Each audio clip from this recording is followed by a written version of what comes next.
Hello students, आज हम नया चैप्टर स्टार्ट कर रहे हैं और उसका नेम है अल्टरनेटिंग करंट। देखिए क्या होता है इसके बारे में हम जानेंगे। देखिए अल्टरनेटिंग करंट के लिए हम डेफिनेशन दें तो वो कहेंगे the current which varies in both magnitude as well as direction alternatively, जिसका मैग्नीट्यूड और डायरेक्शन क्या होता रहे, बदलता रहे, जिसके बाद मैग्नीट्यूड भी हो in both magnitude as well as direction alternatively. And अब देखो इसका हम बात करें हर एक इंस्टेंट पे, हर एक टाइम पीरियड पे, तो कहीं पे इसका करंट ये है, कहीं पे इसका करंट ये है, कहीं पे इसका करंट ये है। तो जहाँ पे करंट की वैल्यू बदलती रहती है, मैग्नीट्यूड बदलता रहे और साथ ही उसका डायरेक्शन भी बदलता रहे अल्टरनेटिवली। अल्टरनेटिवली मतलब एक के बाद एक, एंड पीरियडिकली मतलब एक हम बोल सकते हैं पीरियडिकली, मतलब एक बार डाउन हो रहा है, एक बार अप्स हो रहा है, फिर एक बार डाउन हो रहा है, एक बार अप्स हो रहा है, मतलब एक साइकिल बन रही है।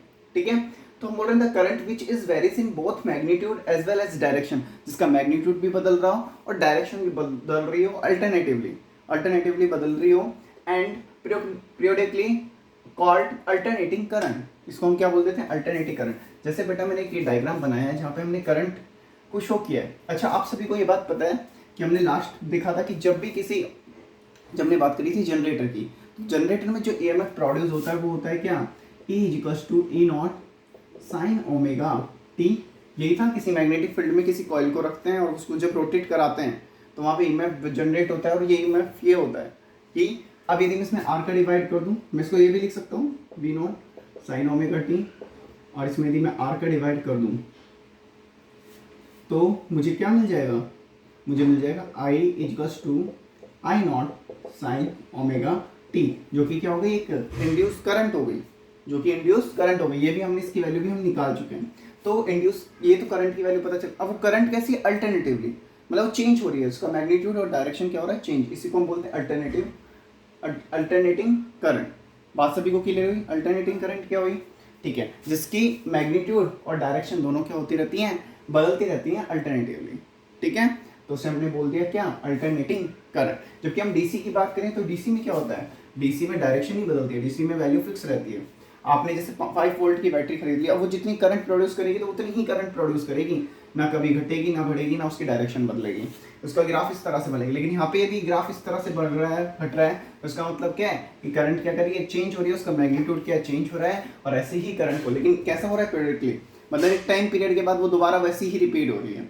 ठीक है, तो ऐसी करंट को हम बोलेंगे अल्टरनेटिंग करंट। करंट की डेफिनेशन के लिए जिसका मैग्नीट्यूड और डायरेक्शन दोनों पीरियडिकली चेंज हो रहे हैं। ठीक है, मतलब पीरियड के अकॉर्डिंग चेंज हो रहे हैं। अब देखो पीरियड के अकॉर्डिंग कैसे, मान लीजिए यहाँ से वेव स्टार्ट हुई, ये t/4 टाइम है, ये t/2 की हाफ साइकिल हो गया, यहाँ पे 3t/4, और यहाँ पे पूरा एक साइकिल कंप्लीट हो गया। अब इसके बाद दूसरी साइकिल भी ऐसे स्टार्ट हो जाएगी, तो इसको बोलते हैं पीरियडिकली।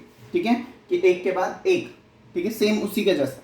ठीक है, तो अल्टरनेटिंग करंट की डेफिनेशन क्लियर हुई कि the current which varies in both magnitude, जिसका मैग्नीट्यूड भी बदले, जिसकी डायरेक्शन भी बदले alternatively and periodically, called alternating current. बात समझ में आई। और कैसे आया, ऐसे जब आपने जनरेटर, एसी जनरेटर की हम बात करें तो हमने कॉइल को घुमाया तो वहां से ईएमएफ प्रोड्यूस हुआ और वहां से करंट प्रोड्यूस हुई, I naught sine omega T. Sine omega T कैसा फंक्शन है, पीरियडिकली फंक्शन है, जो कि चेंज होता रहता है।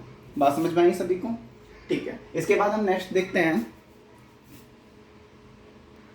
तो इसकी जो इक्वेशन दी जाती है स्टूडेंट्स, वो दी जाती है I equals to I naught sine omega T से। अभी मैंने आपको बताया ये जो आई नॉट होता है, ये होता है इसकी पीक वैल्यू, इस करंट की पीक वैल्यू, जहाँ कहाँ तक ये मैक्सिमम जा सकता है, इसको हम बोलते हैं आई नॉट। एक नीचे माइनस आई नॉट, तो इसकी हो गई पीक वैल्यू, क्या बोलेंगे, पीक वैल्यू, या फिर हम इसको क्या बोल सकते हैं, हम इसको बोल सकते हैं पीक वैल्यू या मैक्सिमम वैल्यू। क्या बोल सकते हैं, मैक्सिमम वैल्यू। ठीक है, मैक्सिमम वैल्यू भी बोल सकते हैं और हम इसको पीक वैल्यू भी बोल सकते हैं, एम्पलीट्यूड भी बोल सकते हैं। बात समझ में। और ये क्या है, इंस्टेंट करंट, किसी इंस्टेंट पे करंट, किसी टी टाइम पे करंट कितनी होगी। ठीक है, मान लीजिए मुझे कहीं भी देना है, मुझे इस पर यहाँ पे बताना है, तो इसके आंसर क्या हो जाएगा, आई नॉट साइन ओमेगा। बस यहाँ पे आप इस टी की वैल्यू रखो, यहाँ पे आपको इस इंस्टेंटली करंट मिल जाएगी, उस इंस्टेंट पे कितनी करंट है। तो ये बात आप सभी को समझ में आई होगी। अल्टरनेट करंट क्या होता है बेटा, बहुत इंपॉर्टेंट टॉपिक है, वीडियो को पूरा देखा करें और समझने की कोशिश करा करें। नया चैप्टर है, तभी समझ में आएगा, जो पुराने चैप्टर्स क्लियर होंगे। ठीक है स्टूडेंट्स, अब आगे देखते हैं। इसी तरह देखिए अल्टरनेटिवली ईएमएफ किसे बोले, अल्टरनेटिंग ईएमएफ या voltage, the EMF which varies, वो ईएमएफ जो वेरीज कर रहा है in both magnitude as well as direction, जिसका मैग्नीट्यूड भी बदल रहा हो डायरेक्शन भी बदल रहे हो, alternatively and periodically called alternating current, जिसका मैग्नीट्यूड भी बदल रहा हो डायरेक्शन भी बदल रहा हो अल्टरनेटिवली। ठीक है, अभी जैसे मैंने आपको बताया, और पीरियड के अकॉर्डिंग भी, कि टाइम पीरियड जैसे जैसे चेंज हो रहा है उसके अकॉर्डिंग भी, तो इसको हम बोल रहे हैं अल्टरनेटिंग ईएमएफ या फिर वोल्टेज। बस अब इसका हम जब ग्राफ बनाएंगे तो इस तरह से बनेगा, जिसका हर एक इंस्टेंट पे क्या हो रही है, वैल्यू बदल रही है, हर एक इंस्टेंट पे क्या हो रही है, वैल्यू बदल रही है, यहाँ पे कुछ हो रहा है, यहाँ पे कुछ हो रहा है, यहाँ पे कुछ हो रहा है, हर जगह क्या हो रही है स्टूडेंट्स, वैल्यू बदल रही है। ठीक है, तो ऐसा ईएमएफ जो जिसका मैग्नीट्यूड और डायरेक्शन क्या हो रहा है, अल्टरनेटिवली चेंज हो रहा है, तो हम इसे बोल देंगे अल्टरनेटिंग ईएमएफ या फिर अल्टरनेटिंग वोल्टेज। फॉर्मूला क्या हो जाएगा, V = V0 sin ω t।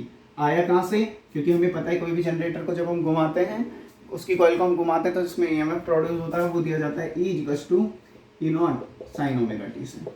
ठीक है, तो ये सब बातें आपको आई थिंक क्लियर हुई होंगी कि हमने क्या पढ़ा है।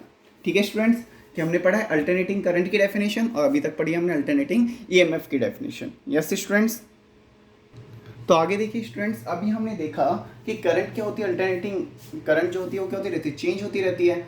अब हम क्या निकालेंगे, उसका एवरेज निकालेंगे, क्योंकि हमें पता है हर एक इंस्टेंट पे क्या मिल रही है, अलग अलग मिल रही है, हर एक जगह क्या हो रही है, करंट अलग अलग है, कहीं कहाँ कहीं क्या।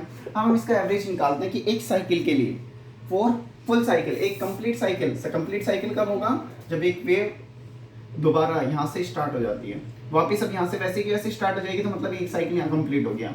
तो इसके लिए हम एक बार एवरेज वैल्यू निकालते हैं। हालांकि हमें पता है कि जितना ऊपर बन रहा है उतना ही नीचे बन रहा है, तो एवरेज क्या हो गया, 0। लेकिन उसको एज ए परसेंटेज किस तरह से हम करेंगे उसको, तो ये देखिए आप, एवरेज वैल्यू या mean value of alternating current. तो फॉर फुल साइकिल के लिए हम बात करें तो आप ये याद रखिए कि अब आपके पता है अल्टरनेटिंग करंट क्या होता है, I = I0 sin ω t। और अभी मैंने आपको बताया कि बदल कैसे रहा है, 0 से लेके t तक जा रहा है, ग्राफ क्या है, I0 sin ω t, कहाँ से कहाँ तक वेरी कर रहा है, 0 से लेके t तक बदलती जा रही है ना। तो हम इसकी एवरेज निकालना है, तो कोई भी आप एक बार ध्यान रखना, मैथमेटिक्स वाले स्टूडेंट बहुत अच्छे से समझ रहे होंगे, बायो वाले स्टूडेंट्स ये याद रखिए कि जब भी किसी फंक्शन का हमें एवरेज निकालना होता है, जब भी किसी फंक्शन का हमें एवरेज निकालना होता है एक टाइम पीरियड में, देखो ये कोई फंक्शन है I0 sin ω t, और ये इसका 0 से लेके t टाइम पीरियड तक हमें एवरेज निकालना है। तो कैसे निकालते हैं, F एवरेज = 1/t, मतलब 1 टाइम पीरियड, जितना उसको टाइम लग रहा है एक साइकिल को कंप्लीट करने में, और इंटीग्रेशन कर दो उस फंक्शन का 0 से t तक टाइम के रेस्पेक्ट में। ठीक है, तो ये किसका फॉर्मूला है, याद रखना, एवरेज निकालने का क्या है कि हमें उस फंक्शन का एवरेज निकालना है किसी फंक्शन का, तो उस कितने टाइम पीरियड तक निकालना है, तो 1/t, और उसको भी इंटीग्रेट कर दो 0 से t तक टाइम के रेस्पेक्ट में। अभी आप समझ जाओगे किस तरह से। तो ये हमारे पास फंक्शन है, इसका हमें निकालना है, और इसको मैं क्या कर दूंगा, इंटीग्रेट कर दूंगा किसके रेस्पेक्ट में, टाइम के रेस्पेक्ट में। तो देखिए स्टूडेंट्स किस तरह से मैं लिख सकता हूँ, तो मैं लिख सकता हूँ I एवरेज निकालना है मुझे, I एवरेज = 1/t, और फंक्शन की यहाँ पे भी t है, फंक्शन की जगह मैं इसी को रखूंगा क्योंकि फंक्शन यही है, तो I0 sin ω, यही तो वैल्यू चेंज हो रही है टाइम टाइम पे, और किसके रेस्पेक्ट में, dt के रेस्पेक्ट में। ठीक है, पीक वैल्यू होती है वो कांस्टेंट रहती है, तो उसको मैंने बाहर ले लिया, और इसका क्या कर दिया, इंटीग्रेशन किसका, sin ω t dt। बेटा याद रखना मैं किसके लिए निकाल रहा हूँ, for complete cycle, for full cycle, एक पूरी साइकिल के लिए। तो I0 t, और इसका जब मैंने इंटीग्रेशन किया तो ये हो गया -cos ω t, और यहाँ से निकल के आ गया ओमेगा का भी किया तो ओमेगा, और इसकी वैल्यू क्या है, 0 से लेके t तक। सॉल्व करिए, I0 t, ओमेगा बाहर आ गया, अंदर क्या बना, अंदर बना माइनस भी बाहर ले लीजिए, cos ω t माइनस, और एक बार रख दो वैल्यू 0। ठीक है, इसमें वैल्यू पुट कर देता हूँ मैं, तो माइनस, अच्छा अभी आप इतना ही समझिए, 0 से t तक मेरे को उसमें वैल्यू पुट करनी है, माइनस मैंने बाहर ले लिया, ओमेगा मैंने बाहर ले लिया। स्टेप सभी को समझ में आया होगा। इसका बस इंटीग्रेशन किया है sin ω t dt का। अब देखिए इसके बाद जब मैं इसको सॉल्व करूंगा तो मैं लिख सकता हूँ I average = -I0 t omega value put करता हूँ cos omega T minus cos zero, yes students, तो minus I naught T omega, यहाँ पे आई एवरेज चल ही रहा है, कॉस ओमेगा की वैल्यू क्या होती है 2 pi upon t multiply t minus cos zero, t से टी कट गया तो यहाँ पे क्या बना I average is equals to minus I naught T omega, cos 2 pi की वैल्यू होती है स्टूडेंट्स 1, 1 माइनस 1, तो 1 में से 1 गया जीरो, और पूरे नंबर को जीरो करोगे इंटू करोगे तो आई एवरेज की वैल्यू आपके पास निकल के आ गई जीरो। तो कोई भी आपके पास करंट है, यदि उसको फुल साइकिल के लिए हमें उसकी एवरेज वैल्यू निकालनी है तो वो स्टूडेंट्स कितनी निकल के आ जाती है, ये निकल के आ जाती है। ये आपको जरूर याद रखना है कि ये फंक्शन कोई भी है उसको टी टाइम तक हमें क्या करना है, टी टाइम पीरियड तक उसका है और उसके हमें एवरेज वैल्यू निकालनी है। तो किस तरह से निकालेंगे स्टूडेंट्स, हम इस तरह से निकालेंगे, इसका इंटीग्रेशन करके। सभी को बात समझ में आई? बेटा कोई भी स्टेप आपको नहीं समझ में आता उसको दोबारा देखें, वीडियो को दोबारा रिवाइज करें और दोबारा देखें, समझ में आएगा। और जब तक आप चीज़ों को पूरा कंप्लीट वीडियो नहीं देखेंगे तब तक आपको चीज़ें समझ में नहीं आएंगी, ठीक है। वीडियो को कंप्लीट देखें, एक बार देखें, 2 बार देखें, और फिर भी नहीं समझ में आया तो आप मुझसे पूछ सकते हैं, ठीक है। लेकिन आप समझने की कोशिश करें, पढ़ाई जरूर करें, ठीक है। इसके तो ये स्टेप आपको समझ में आया होगा। ये तो हमने बात करी है हाफ साइकिल के लिए, अब हम बात करते हैं फुल साइकिल के लिए। तो देखिए, सॉरी, ये तो हमने निकाला है फुल साइकिल के लिए, अब हम बात करेंगे किसके लिए स्टूडेंट्स, हाफ साइकिल के लिए बात करेंगे कि हाफ साइकिल के लिए किस तरह से एवरेज वैल्यू होगी। तो देखिए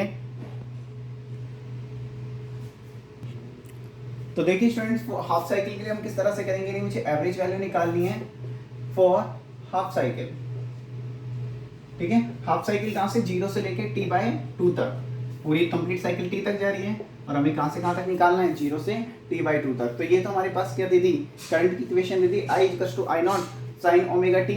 अब हमें निकालना है हाफ साइकिल के लिए। तो देखिए स्टूडेंट, हम किस तरह से निकालेंगे हाफ साइकिल के लिए। तो I=I0 sin ओमेगा t हमारे पास फंक्शन हो गया, और हमें पता है कोई भी फंक्शन किसी टाइम तक जा रहा है, t जा रहा है या t/2 तक जा रहा है, तो for t time period is given by, उसका एवरेज कैसे निकालते हैं, ये उसका फार्मूला है कि उस फंक्शन को लिख दो average is equals to 1/t, integrate कर दो t से 0 तक ft dt। तो देखिए बेटा किस तरह से करेंगे, यहाँ पे हमने लिखा ft dt, यहाँ पे आई एवरेज हमें निकालना है तो आई एवरेज लिखा, यहाँ पे लिखा हमने, इसको इंटीग्रेट करना है 1/t/2, 0 से लेके t/2 ft, मतलब उस फंक्शन का फंक्शन क्या, फंक्शन ये है I0 sin omega t dt। बेटा यही बात है, ठीक है। अब इसको इंटीग्रेट करते हैं, I average is equals to 1/, तो ये हो गया 2/t, I0 बाहर आ जाएगा, इंटीग्रेशन किसका करना है, केवल साइन ओमेगा t dt 0 से t/2 तक।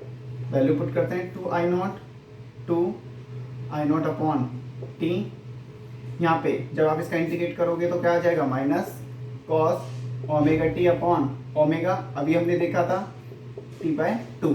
वैल्यू पुट करेंगे, माइनस को मैं यहाँ पे ले आया,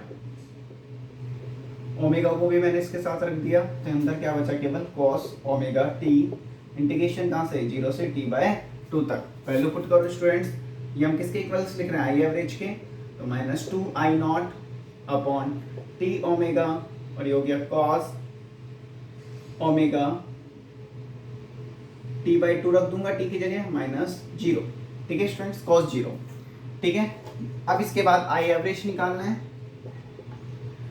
तो -2I0 t ओमेगा, इसकी वैल्यू क्या हो जाएगी, ओमेगा की वैल्यू पुट करो 2 pi upon t into t/2, t से t कट हो गया, 2 से 2 कट हो गया, यहाँ पे cos 0 आएगा स्टूडेंट्स, cos 0, ठीक है, cos 0, ओके। अब देखिए, तो ये हो गया I average is equals to -2I0, okay. यहाँ पे भी वैल्यू पुट कर दो t into 2 pi upon t, तो यहाँ पे भी t से t कट हो गया, अंदर क्या बचा, cos पाई, यहाँ पे cos 0 और चल रहा है आपका, माइनस cos 0, तो cos पाई माइनस cos 0, ठीक है। अब देखिए 2 से 2 कट हो गया, यहाँ पे आपके पास क्या आया, यहाँ पे आया माइनस का आई नॉट, कॉस पाई की वैल्यू होती है -1 और माइनस कॉस 0, और इसकी वैल्यू कितनी हो जाएगी -1 अपॉन में क्या चल रहा है स्टूडेंट्स, अपॉन में चल रहा है पाई, और जब आप इसको सॉल्व करोगे तो हो गया 2i0 अपॉन पाई। तो बेटा इसका एवरेज वैल्यू क्या आ गया ये, और यदि आप इसकी पाई की वैल्यू इसमें पुट कर देते हो तो पाई की वैल्यू पुट करने के पास आपके पास आ जाएगा 0.637 i0। तो आई एवरेज कितना आया, जो इसकी मैक्सिमम वैल्यू है, जो इसकी पीक वैल्यू है उसको यदि आप 0.637 से मल्टीप्लाई कर दोगे तो आपके पास क्या मिल जाएगा, एवरेज मिल जाएगा हाफ साइकिल के लिए। किसके लिए स्टूडेंट्स, हाफ साइकिल के लिए। तो बात आप सभी को समझ में आई। तो हाफ साइकिल के लिए हम इस तरह से निकालते हैं किसी का भी एवरेज वैल्यू। ठीक है स्टूडेंट्स, तो हाफ साइकिल के लिए हमको ये करना है कि हमें फंक्शन लिखना है, फंक्शन को जहाँ से हमें इंटीग्रेट करना है 0 से t, तो हमने लिख दिया 0 से t/2, और इसके बाद हमने इसका कर दिया स्टूडेंट इंटीग्रेशन।